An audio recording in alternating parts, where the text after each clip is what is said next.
বিশ্বাস করে সে ব্যক্তি কখনো কখনো কখনো নিজের ভাইয়ের কাছ থেকে যতটুকু পাওনা তার চাইতে বেশি সরকারি হাইকোর্ট দেখিয়ে সমান সমান দেখিয়ে অতিরিক্ত নিতে পারে না।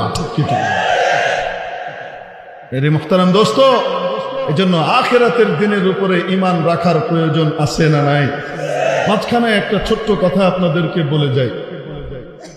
ইসরায়েল মুসলমানদের সাথে ফিলিস্তিনিদের সাথে যা করছে, এটা কোনো মানুষ কোনো পশুর সাথেও তা করে না।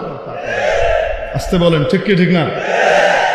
ফিলিস্তিনের প্রধানমন্ত্রী কে জিজ্ঞেস করা হয়েছে, অন্যান্যরা জিজ্ঞেস করেছে, আপনারা যেরকম মারছেন, তাদের জাতিসংঘের দূত, তাদের পররাষ্ট্রমন্ত্রী, এদের সাথে আলোচনা হয়েছে, জিজ্ঞেস করা হয়েছে, আপনারা যেরকম মারছেন, এইভাবে নির্দ্বিধায় ছোট ছোট বাচ্চা, শিশু, নারী, শিশু সবাইকে নির্বিচারে হত্যা করছেন, এটা কেমন কথা? কি বলে জানেন? বলে এরা তো হিউম্যান অ্যানিমেল, বলে এরা মানব পশু। কি বলছে? মানব পশু না? একটা পিঁপড়ে আপনার গায়ে কামড় দিয়েছে, রাগ উঠলে অনেক সময় যত পিঁপড়ে আছে পা দিয়ে পিষে মেরে ফেলে না? ওটা গায়েও লাগে না যে কিছু পশু মারলাম বা কিছু প্রাণী মারলাম। মানুষ তো না। কিন্তু মানুষের বাচ্চা, সে ইহুদি হোক, মানুষের বাচ্চা, সে খ্রিস্টান হোক, সে বৌদ্ধ হোক, সে নাস্তিকের বাচ্চা হোক, সে যেই হোক না কেন, শিশু, একটা ছোট বাচ্চা, সে ইনোসেন্ট ইসলামের দৃষ্টিতে। ঠিক কি ঠিক না? তাকে হত্যা করার অধিকার কোনো মানুষের নাই। ঠিক কিনা? কোন মুসলমান কেন, সত্যিকারের মানুষ তাকে মারতে পারে।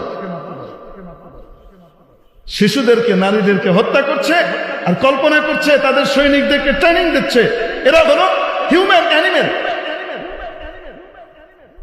এরা মানব পশু, মানুষ নামের পশু। সত্যিকার অর্থে কোরআন এদের জন্যই ঘোষণা করেছিল, উলাইকা কাল আনআম বাল হুম আদাল। আসলে যারা পশু বলছে এরাই পশু, এরাই পশু, এরাই পশু, বরং তার পশু।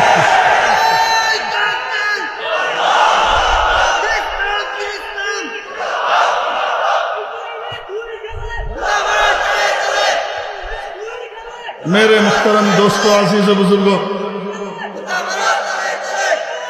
প্রিয় উপস্থিতি, বলতে চাই, বলেন তো দেখি এই